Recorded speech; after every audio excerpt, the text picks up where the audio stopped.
bienvenue dans cette édition d'information au sommaire où sont versées les recettes liées à la contravention policière et à la location mobilisée par le patrimoine bâti public. Les conseillers nationaux soulèvent la question à l'occasion ce lundi de la présentation du projet de loi de finances initiale 2025. En attendant des réponses qui depuis 2 ans tardent à venir, le CNT ne cesse de s'interroger. Et puis fin ce mardi des 16 jours d'activisme consacrés à la sensibilisation et la promotion des droits des femmes dans un monde où elles sont souvent violentées. Les acteurs impliqués bouclent cette autre campagne sur une note de satisfaction. Malgré les efforts consentis par les autorités guinéennes, les prix des denrées de première nécessité continuent d'enregistrer de nettes augmentations, une situation qui pèse sur le pouvoir d'achat des Guinéens en cette conjoncture économique très difficile. Le constat à suivre dans un instant. Bonsoir à tous. Encore bienvenue, le projet de loi de finances initiale 2025 a été présenté au Conseil national de la transition avec des points encore incompris aux yeux des conseillers nationaux ce lundi. Plusieurs remarques sont faites dans le cadre des anomalies relatives à la mobilisation des recettes et à l'utilisation des dépenses autorisées. Il s'agit des recettes liées à la contravention policière et les recettes de location mobilisés par le patrimoine bâti public qui ne serait pas versé au trésor public. Ansobaï Baldé pour plus de détails. Où sont versées les recettes issues des contraventions policières? C'est la question que le Conseil national de la transition se pose devant le gouvernement. Cette communication du président de la Commission des affaires financières et du contrôle budgétaire du CNT a eu lieu lors de la présentation du projet de la loi de finances initiale pour 2025. Comme vous le savez, depuis 2022, nous constatons souvent qu'il y a des montages des véhicules et les citoyens payent souvent 300 000 francs ou 360 000 francs. Nous avons reçu le ministère de la Sécurité, on n'a pas eu de suite, selon en tout cas la Commission de défense.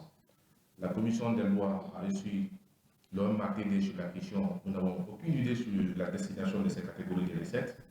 C'est pour cela, cette fois-ci, nous avons prévu la mise en place de l'intercommission avec le ministère de la Sécurité, Madame la ville de Conakry, pour nous rassurer effectivement de la destination de ces catégories de recettes et par rapport à la politique sectorielle du département. L'autre inquiétude soulevée par Hamidou Kamara, président de la Commission des affaires financières et du contrôle budgétaire du Conseil national de la transition, est relative aux recettes de location non versées par le patrimoine bâti public. En tout cas, les informations qu'on a à notre niveau, le patrimoine bâti public ne verse aucune recette au niveau du trésor public. Donc nous nous intéressons sur la destination de ces recettes. On a fait 1, 2 ou 3 recommandations par rapport à la question. Il n'y a encore aucune solution. Et la dernière fois qu'on a reçu le Trésor, à travers le tableau de bord que nous-mêmes avons exporté en commission, on a remarqué qu'il n'y a aucune avancée sur la question. Par la même occasion, le Conseil national de la transition révèle la souffrance que vivent les sous-préfets à la suite d'un constat à l'intérieur du pays. Vous avez été à l'intérieur du pays. Nos sous-préfets n'ont même pas de motos. Ils n'ont pas de vélos. Ils n'ont aucune prime. Avant, les sous-préfets avaient 75 000 francs guinéens. Les préfets avaient 250 000 francs guinéens comme prime. Aujourd'hui, aucun sous-préfet n'a un prime. Aucun sous-préfet n'a une moto, en plus forte raison, un véhicule. C'est pour vous dire que nous ne pouvons pas restaurer l'autorité de l'État si les administrateurs territoriaux sont dans ces conditions. Créée en décembre 2021, la Cour de répression des infractions économiques et financières à CRIEF est une cour de justice pénale qui examine des infractions économiques et financières d'au moins 1 milliard de francs guinéens. Cette cour, si elle fonctionne normalement, pourrait être un moteur propulseur pour l'économie guinéenne. C'est en tout cas l'analyse d'un économiste. Germaine Monsaré et Abdallah Kamara pour le reportage. Chargée d'examiner les infractions économiques et financières d'au moins 1 milliard de francs guinéens, la CRIEF est un atout pour l'économie guinéenne, soutient l'analyste Mohamed Lamine Kamara. Elle permet non seulement de freiner le détournement des deniers publics, mais contribue aussi à récupérer les fonds détournés.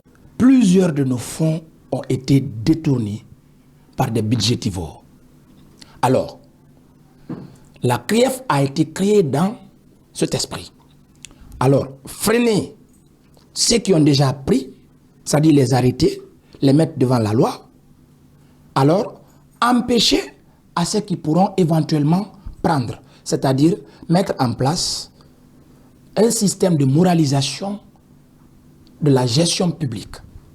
Cette mission, on l'a répartie en deux. Freiner ceux qui vont faire, parce que le robinet est fermé, mais recouvrir ce qui a déjà échappé à l'économie. Parce que les montants dits souvent détournés ne sont pas totalement réels.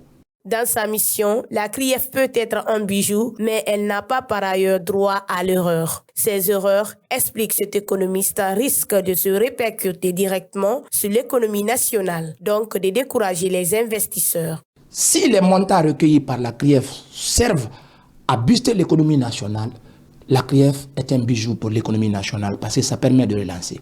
Si c'est le contraire, alors là, ça ne serait pas alors la version bijou, ça serait un instrument catastrophique pour notre économie, d'autant plus que ce type de répression n'encourage pas les opérateurs économiques, n'encourage pas les investisseurs et ça permet une retention, un retraitement de ceux qui ont la capacité de financement. Avec des dossiers incessants de détournement, cet économiste invite cependant la CRIEF à approfondir les enquêtes avant l'ouverture d'un dossier, ce qui pour lui pourrait garantir son intégrité. Et puis, lutte contre la criminalité en Guinée, les autorités judiciaires font une annonce décisive. Dans un communiqué rendu public ce lundi, le procureur général après la cour d'appel de Conakry, Fallou Doumbouya, a réquisitionné la police et la gendarmerie à l'effet de démanteler toutes les zones criminogènes dans le Grand Conakry. Une décision diversement commentée par des citoyens rencontrés par nos reporters Aïssatou Ba et Ousmane Kamara. Dans son dernier communiqué, le procureur général près la cour d'appel de Conakry réquisitionne la force publique, notamment l'ensemble des forces de police et de la gendarmerie, sous la responsabilité du commandant de la région spéciale de la gendarmerie et du directeur général de la police, conformément à la loi de ces 5 mesures dans la lutte contre l'insécurité. De procéder au contrôle et à la vérification des personnes suspectes, au contrôle et à la fouille des véhicules suspects, mais aussi de procéder à l'immobilisation de tous les véhicules non immatriculés, ou si vous voulez, tout engin roulant non immatriculé. Et la 5e mesure, qui est aussi la dernière, c'est d'interpeller les personnes trouvées en infraction devant les tribunaux chargés de les punir, notamment devant les parquets d'instance. Le parquet général dit agir en vertu des dispositions de l'article 41 du Code de procédure pénale. Il justifie sa décision par la recrudescence de la délinquance et de la criminalité en bande organisée dans plusieurs quartiers du Grand Conakry, y compris dans les débarcadères. Le juriste Khalil Kamara salue cette décision, mais cependant, il invite le procureur à être un peu plus précis. La loi tient à l'exigence de la précision des infractions qui sont concernées, les lieux concernés, mais aussi pour une période de temps bien déterminée. Donc, dans ce communiqué, le parquet indique les motifs pour lesquels les mesures ont été ordonnées, sauf que ce n'est pas prévu pour quel temps les mesures sont censées être appliquées. Mohamed Lamine Kamara, un jeune entrepreneur, reste perplexe face à cette décision du procureur général. On reste un peu perplexe si la décision sera toujours ferme et appliquée. Là, ce serait encore une grande avancée pour notre pays et pour la sécurité. La décision était parmi les plus attendues de la part des autorités. Elle vient soulager nombreux Guinéens qui se posent des questions sur les cas d'enlèvement, de disparition ou d'assassinat. Je vous le disais à l'entame, lancé le 25 novembre dernier à l'occasion de la journée internationale de l'élimination des violences à l'égard des femmes. Les 16 jours d'activisme ont pris fin ce mardi 10 décembre. Ces 2 semaines consacrées à la sensibilisation et à la promotion des droits des femmes dans un monde où elles sont souvent violentées. Mamadou Tanouba. Les 16 jours d'activisme contre la violence fondée sur le sexe sont une campagne internationale annuelle qui commence le 25 novembre de chaque année et finissent le 10 décembre, journée internationale des droits de l'homme. Les 16 jours d'activisme sont également l'occasion de relancer les engagements et demander aux décideurs de rendre compte et d'agir. En Guinée, les ONG profitent de ces 2 semaines pour multiplier les sensibilisations à cet effet. Souleymane Sow est le directeur exécutif d'Amnesty International Guinée. Les 16 jours d'activisme, vous savez, c'est toujours un moment pour faire du plaidoyer, de rappeler aussi la responsabilité des États sur les sujets des violences faites aux femmes. Et particulièrement sur la Guinée, vous savez qu'il y a énormément de cas de viol et malheureusement d'ailleurs beaucoup suivis de morts. Le directeur exécutif d'Amnesty International Guinée, Souleymane Sow, demande aux autorités guinéennes de doter le pays d'une loi spéciale sur les droits des femmes. Ce que nous demandons depuis maintenant plusieurs années, c'est que la Guinée se dote d'une loi spéciale sur les droits des femmes, les violences sexuelles, parce que pour nous, non seulement les peines dans le code pénal sont trop peu, donc ne sont pas dissuasifs, mais surtout interpeller aussi le ministère de la Justice. Souleymane Sow a salué la création d'un numéro vert dans le cadre de la lutte contre le harcèlement en milieu universitaire. Nous sommes très contents aujourd'hui de voir que nos recommandations de l'année dernière ont été prises en compte par le ministère de l'Enseignement supérieur en mettant en place par exemple un numéro vert pour le signalement de la dénonciation des cas de violence sexuelle en milieu universitaire. Le lancement des 16 jours d'activisme est l'occasion pour de nombreux acteurs d'œuvrer à la promotion des droits humains des femmes. Dans le même sillage, la Journée internationale des droits de l'homme est célébrée le 10 décembre de chaque année, ce pour marquer l'anniversaire de l'un des engagements mondiaux les plus importants, célébré sous le thème « Nos droits, notre avenir maintenant ». Je vous propose de suivre les explications de Souleymane Sow d'Amnesty International Guinée. Nous célébrons aujourd'hui le 76e anniversaire de la Déclaration universelle des droits de l'homme.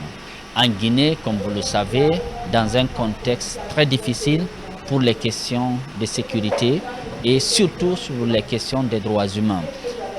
Comme vous le savez, il y a eu cette décision des autorités de retirer les licences de certaines radios et de télévision dans le pays.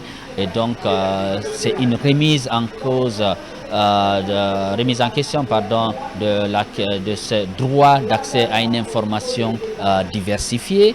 Nous avons de plus en plus de disparitions. Ça fait hier 5 mois que nos camarades Fonike Mengue et Bilo ont disparu, donc subissent une disparition forcée. Et il y a quelques jours, c'est notre journaliste Habib Marwan qui a disparu dans des conditions quand même incroyables. Autre facette de cette édition, de nombreux jeunes guinéens entreprennent de nos jours dans l'agriculture. En dépit de leur volonté affichée, ils font face à de grandes difficultés rencontrées dans son champ. Mohamed Kourouma, diplômé en lettres modernes, est convaincu que le chemin le plus rapide pour le développement d'un pays passe forcément par l'agriculture. Reportage Guy Babari. Si l'agriculture est l'un des leviers les plus puissants sur lequel on peut agir pour mettre fin à l'extrême pauvreté, elle devient automatiquement un outil indispensable pour le développement d'un pays. Après plusieurs années d'expérience, Mohamed Kourouma, qui soutient cette thèse, invite les autres jeunes à emboîter les pas. Vouloir dire les gens qui refusent de travailler, d'aller s'asseoir au cafétéria pour dire que vraiment, nous, le gouvernement va essayer de nous employer, donc on va rester ici pour parler, ils se trompent eux-mêmes. Mais quand tu viens au champ aussi, vraiment ça ne se trahit pas. Tu fais, tu récoltes, toi-même, le riz que tu sèmes, et ce que tu vas récolter ça. L'objectif essentiel d'un développement agricole et rural durable est d'assurer un accroissement soutenu de la production alimentaire et d'améliorer la sécurité alimentaire. C'est pourquoi cet entrepreneur demande à l'État de s'impliquer de plus dans l'atteinte des objectifs. Beaucoup de difficultés ici, beaucoup. Premièrement, d'abord, si nos partenaires pouvaient nous aider à maîtriser, à avoir de l'eau, même si c'est le groupe électrogène qu'on peut avoir pour faire l'arrosage d'ici. Sinon, l'affaire d'eau, ça nous fatigue beaucoup. On donne location de terrain. En même temps aussi, les herbicides aussi, les produits qu'on pompe pour ça aussi, on paye ça. En même temps aussi, les engrais aussi. On veut que le gouvernement vienne au secours. Même s'il a ça, certaines boutiques, il dépose ça là-bas. On vient, on prend, on fait un bon. Après le travail, puisque le gouvernement et les commerçants, ce n'est pas les mêmes. L'autre avantage de l'agriculture est la protection de la biodiversité, l'eau et le sol. Elle limite alors les contributions du secteur à l'effet de serre et la production des déchets. Elle contribue aussi à la santé des populations par la limitation de l'usage des pesticides et autres intrants nuisibles à la santé. Autre titre de ce journal en Guinée, le prix des denrées de première nécessité sur le marché reste insoutenable par rapport au pouvoir d'achat des Guinéens. C'est là en dépit du barème fixé par les autorités et du rabais fait sur certains produits par des opérateurs économiques. La situation impacte directement les consommateurs qui tirent la sonnette d'alarme. Amara Bangora. De l'oignon aux pommes de terre, en passant par le sac de riz, sans oublier les produits halieutiques, les prix de ces denrées sont aujourd'hui insupportables pour les consommateurs, tout comme pour les détaillants, alors qu'ils ont été plafonnés par les autorités il y a près d'un an. Nous souffrons beaucoup à Matoto pour avoir de la marchandise. Tout est cher, 1 kilo de riz à 7500, l'huile à 4500. C'est difficile. L'État doit revoir les prix. Ils n'ont rien diminué. Le sac de riz, c'est toujours à 350 000 et d'autres revendent à 360 000.